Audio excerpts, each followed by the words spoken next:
무당조차 거부했던 흉가보다 무서운 창고. 회사가 무역을 하는지라 제품을 몇 달간 보관해야 하는 일이 빈번하게 있더군요.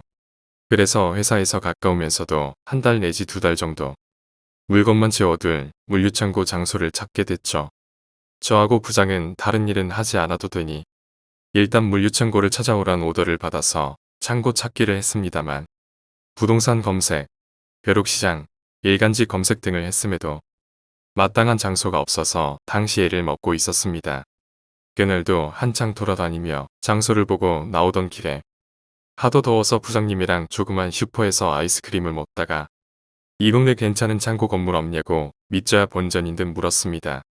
그러자 슈퍼 아주머니께서 사람이 상주하지 않고 물건만 갖다 놓는 거냐고 몇 번이나 확인하시더니 여기 밑에서 첫 번째 골목에서 우회전해서 내려가서 교차로가 나오면 두 번째 집에 창고가 하나 있다고 가르쳐 주더군요. 부장님이랑 제가 찾아가 보니 2층 집이었는데 2층은 주인집 내가 사는 가정집이고 1층은 비어져 있었습니다. 초인종 누르고 소개받고 왔다고 하고는 1층 문을 따고 들어갔죠. 오랫동안 비어 있었는지 여기저기 곰팡이도 눈에 띄고 어두침침했었습니다만 공간 배치가 이상적이고 교차로도 바로 있어서 차량 접근도 쉬웠고 승하차하기 딱 좋은 위치였습니다. 이거 땡 잡았다 하고 부장님이랑 얘기하고 있는데 확실히 들어온다고 다짐하면 싸게 주겠다고 하더군요.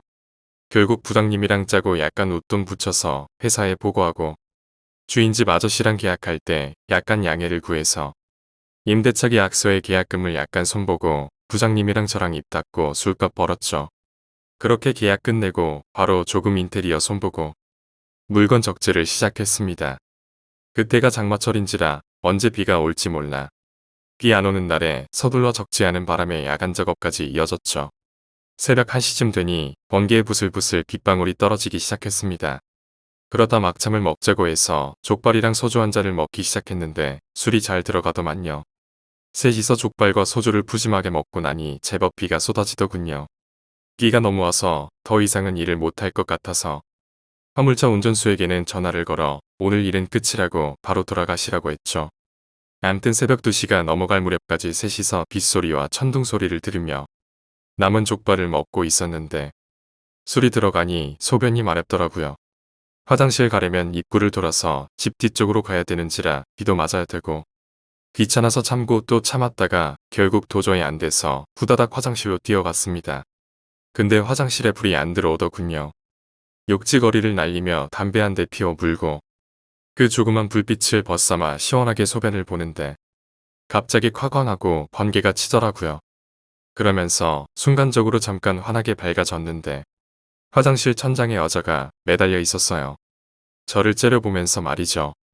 이내 확 어둠이 밀려왔는데 머리카락이 모두 곤두서듯이 빳빳하게 그리고 사하게 굳어오고요. 두 다리에 빡시게 힘이 들어가는데 허벅지 근육이 단단하게 굳어집니다. 소변은 누는지 흐르는지 모르겠고 머릿속은 하얗게 되고 목덜미에는 칼같이 소름이 심지어 담배 문 입속에 침이 고여서 떨어지는데 이게 컨트롤이 안 되더군요. 허벌나게 뛰었죠. 지퍼도 안 올리고요. 집대문 넘어서서 바지를 추스리고 창고 안으로 튀어들어갔더니 두 사람은 쇠주에 취해서 담배 물고 홍알홍알 거리고 있더만요. 당장 짐 싸서 집으로 튀었죠. 물론 다 같이요. 그 일이 있고 난 후 그 창고 근처도 안 갔습니다. 허나 웬걸 창고 책임자로 제가 지명이 된 겁니다. 즉 창고에서 제품 출하할 때마다 확인 도장 받고 재고 물량 점검하고 뭐 다른 동료들은 꿀보직이라고 부러워했습니다만 전 한숨만 나왔습니다. 물론 창고에 가서 입구에 십자가 목걸이 걸어놓고 방구석 구석마다 팥을 뿌리고 책상 책꽂이에 불교서적 반야 심경 등등도 올려놓고 만반의 준비를 했더랬습니다. 연필꽂이에 염주도 끼워놓고요. 그런데 일주일을 그곳에서 생활했는데 생각과는 달리 아무 일 없더군요. 무탈하게 한 주를 보내고 토요일 저녁에 회사 회식이 있었는데 마침 줄고차가 저녁 늦게 오는 바람에 회식에 갈 수 없었습니다. 제품 출고하고 나니 10시가 훌쩍 넘어간 시간이더군요. 회식도 끝났을 테고 그냥 집으로 가기로 했습니다. 이때 갑자기 전화벨이 울리더군요. 깜짝 놀라 수화기를 들었는데 신호음만 뚜뚜거리더군요. 아, 장난 전화인가. 확 끊어버렸는데 다시 전화가 또 울리더라고요. 이 시간에 다른 전화 올 때도 없었는지라 회사 사람들 중 한 명이라고 생각했습니다. 아니면 제품 출고 문제 때문에 전화한 거라고 생각했죠. 수화기를 들었는데 역시 뚜뚜거리는 신호음만 나오더군요. 짜증도 나고 덥기도 덥고 해서 마지막 장부 기장 확인만 하고 퇴근하려고 했습니다만 또다시 울리는 전화. 이번엔 사람 음성이 들리더군요. 8시에 출고한 차량인데 중요한 손짓값을 창고에 두고 나왔다. 11시 반 정도에 도착할 것 같으니 조금만 기다려달라고 와도 부탁하는 데다가 11시 반까진 1시간 정도 남았고 해서 알았다 하고 끊었습니다. 운전사를 기다리면서 의자 2개를 나란히 놓고서는 2다리 쭉 펴고 게임을 하기 시작했죠. 그러다 터치펜을 놓쳤는데 펜이 도르륵 구르더니 책상 뒤쪽으로 살짝 들어갔습니다. 책상을 밀치고 펜을 주워드는데 웬걸 전화기 코드가 빠져 있더군요. 아까 8시에 출고할 때 사람이 많아서 책상을 뒤쪽으로 옮겼을 때 책상 다리에 전화선이 걸린 모양이었습니다. 전화기 코드 꼽고 수화기를 들어보니 신호음이 잡히대요. 전속으로 한동안 전화 안 됐었구나 하다가 문득 조금 전 전화가 왔던 것을 기억하고는 소름이 쫙 끼쳤습니다. 아까 전화상으로는 분명 8시 그 출고차 운전사인 것 같은데 어떻게 통화가 됐나 싶었죠. 마침 장부 기재하던 중이라 장부를 열어보니 전화번호가 있더군요. 핸드폰 번호로 전화를 해보니 받더라고요. 그래서 아까 이야기를 했더니 무슨 말이냐? 그런 적 없다고 딱 잘라 말하더군요. 제가 혹시나 잘못 들었나 해서 오늘 출고된 차량 세대에 모두 연락처로 전화를 해보니 그런 일이 없다고 합니다. 여긴 창고라 전화번호 적혀있는 간판도 아니고 임시로 개통된 전화라 번호를 알고 있는 사람도 극소수인데 일단 빨리 벗어나야 되겠다고 허겁지겁 셔터를 내리는데 뒤에서 누군가 부르더군요. 회사 동료 2명인데 한 명은 술이 떡이 됐고 부축한 옆 동료가 하는 말이 술이 약한 놈이 주는 대로 받아먹어서 이렇게 됐다고.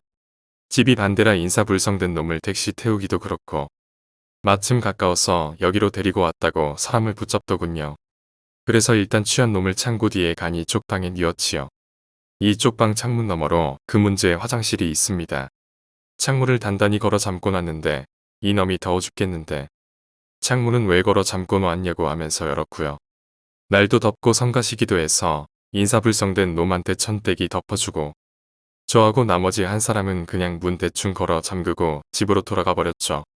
괜한 찜찜한 기분에 같이 있을 수도 없고 별탈이에 있겠냐 하는 생각에 물론 메모 남겨서 책상 위에 열 수 있고 자고 나서 정신 차리면 문단속 잘하고 집에 가라고 써놓았죠. 열쇠는 월요일 아침에 회사서 받았구마 하고 말이죠. 그렇게 나가던 시간이 10시 50분이었습니다. 토요일 주말이 개떡같이 지나가는 순간이었습니다. 다음 날인 일요일 하루 종일 집에서 뒹굴거리고 있는데 저녁 7시쯤이었나 핸드폰이 울려대더군요. 전화 받으니 어제 창고에 두고 온 녀석이더라고요. 하는 말이 어제 미친년 때문에 죽는 줄 알았다고. 정신없이 축 처져 있는데 누가 머리카락을 잡아당기더랍니다. 처음엔 귀찮아서 누가 장난치는 줄 알고 욕을 주절주절 해댔는데 그래도 계속 당겨서 나중엔 아프더랍니다. 결국 욕하며 그 취중에 일어났는데 창문 밖에서 머리 산바람 미친 여자가 자기 머리카락을 잡고 마구 당기더랍니다. 욕을 하면서 주먹을 휘둘렀는데도 놔주지 않고 마구 당기더라네요. 나중엔 머리가 창문을 넘어갈 정도였는데 이놈이 화가 나서 그 여자를 죽이겠다고 창문을 뛰어넘어갔다 합니다. 그러다 엎어져서 다시 일어났더니 속이 울렁거려서 마구 오버히트를 했답니다. 시원하게 해결하니 약간 정신이 돌아서 주위를 두리번거리니 그 미친 여자가 안 보이더라네요. 술도 조금 깨고 주위를 환기시켜보니 창고인지라 그때 제 메모를 확인하고 문 다시 잠그고 택시 타고 집에 갔다고 합니다. 그러면서 저보고 그 집 윗집에 미친년이 살고 있느냐고 묻는 겁니다. 사실 그 집은 외아들밖에 없거든요. 혹시나 해서 몇 시쯤이었냐고 물었더니 집에 도착하니 대충 12시 정도 됐다라고 하더군요. 창고에서 그 후배 집까지 한 30분 정도 걸리니 대충 보니 11시 반이었던 것 같네요. 그 말에 정말 살 떨리더군요. 끊어진 전화가 울리고 약속도 없는 사람이 11시 30분쯤에 오겠다고 했던 게 기억나서요. 그 이야기 듣고 잠자는데 여하튼 그날 꿈자리도 황당했고 월요일 출근해서 열쇠 받았는데 아무것도 모르는 그 직원은 아직도 분이 안 풀리는지 씩씩거렸고요. 그 말을 듣고 나니 대낮에도 창고에 가기 싫더라고요. 그래도 일은 일인지라 다시 창고에 갈 때 프린터로 관세음보살님 전신상을 인터넷에서 찾아서 출력해서 갔죠. 창문 이쪽에 프린트된 관세음보살님 전신상을 풀로 딱 붙여놓았죠. 앞뒤 오지 말라고. 이렇게 하니 한동안 화장실 가도 괜찮고 아무 일 없는 듯이 보냈습니다. 날이 어두워지면 칼퇴근은 기본이었죠. 근데 회사에서 제가 탱자탱자 꿀보직을 얻었다는 소문이 나면서 평소 친분이 있던 지인들이 하나둘 놀러 오기 시작했습니다. 영웅 나와서 계기고 제가 있는 창고로 와서 버너에 불 피워놓고 라면을 끓여 먹고 노가리 까면서 놀았죠. 그러다가 가끔씩 창문 위쪽에 걸려있는 관세음보살 그림을 보며 한마디씩 하고 그랬습니다. 암튼 제가 그날은 곡발이 땡겼는지 여기 귀신 이야기를 했더랬습니다. 다들 웃어 넘기더만요. 역시 술이 들어가니 소변이 마려운지 하나둘 화장실 들락날락했습니다. 그때가 저녁 9시쯤이었죠. 회사 다들 퇴근하고 창고에 놀러와서 주물럭에 쇠주 한잔 하던 중이었습니다. 그런데 한참 오징어 다리 하나 씹고 있는데 갑자기 비명이 들리는 겁니다. 화장실 쪽에서 말이죠. 놀라 우르르 달려갔죠. 그때 4명이었는데 가장 나이 어린 막내가 뒤로 자빠져 있었습니다. 전 사람이 기절한 모습을 거기서 처음 봤네요. 땀 때리고 깨어서 데리고 창고로 데리고 왔는데 황소만한 덩치인 이 친구가 막 우는 겁니다. 겁은 무지 많아가지고. 그리곤 하는 말이 소변이 너무 마려워서 참고 참았다가 가서 정말 시원하게 소변을 봤답니다. 그러다 지퍼를 잠그려고 고개를 숙이는 순간 화장실 변기 안에서 웬 여자가 째려보더라는 겁니다. 덩치는 산만한 게 겁은 무지 많은 이 친구는 거기에서 비명 지르고 나가 떨어진 거고요. 이 사건이 회자되면서 여긴 귀신 나오는 창고로 회사에 소문이 퍼졌고 호기심에 창고에 들르는 회사원이 있을 정도가 되어버렸습니다. 상황이 그러니 재고참이 안 되겠다 했는지 회사에 건의했다가 욕만 부작에 먹고는 짜증나서 창고 주인집 아저씨를 불러다가 마구 닥달을 했습니다. 근데도 주인집 아저씨는 요즘 세상에 무슨 귀신이냐고 황당해해야 정상인데 아무런 말씀도 못 하시더군요. 그런 사건이 있은 이후로 사람들이 점차 이곳에 오기를 꺼리게 됐습니다. 주인 아저씨도 아는 게 없다 해서 성과 없이 이야기는 그날로 끝냈습니다만 저 혼자 괜찮냐고 가끔 동료들로부터 장난 비스무리한 전화나 오고 6시 이후면 빨리 퇴근하라고 윗상사한테 전화가 한 번씩 들어오더라고요. 그러면서 이제 한 번만 귀신 이야기 나오면 창고 옮긴다 하더군요.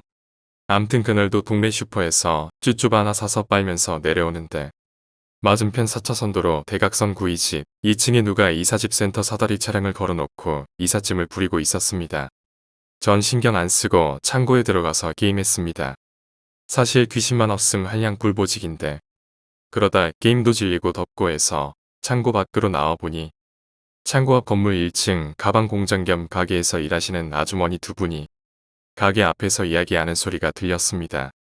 마침 맞은편 건물의 이사 오는 사람에 대한 거였습니다. 묘하게 신들린 무당이라네요. 나중에 점 한번 보러 갈까 하고 생각했더랬죠. 다음 편의 이야기는 계속됩니다.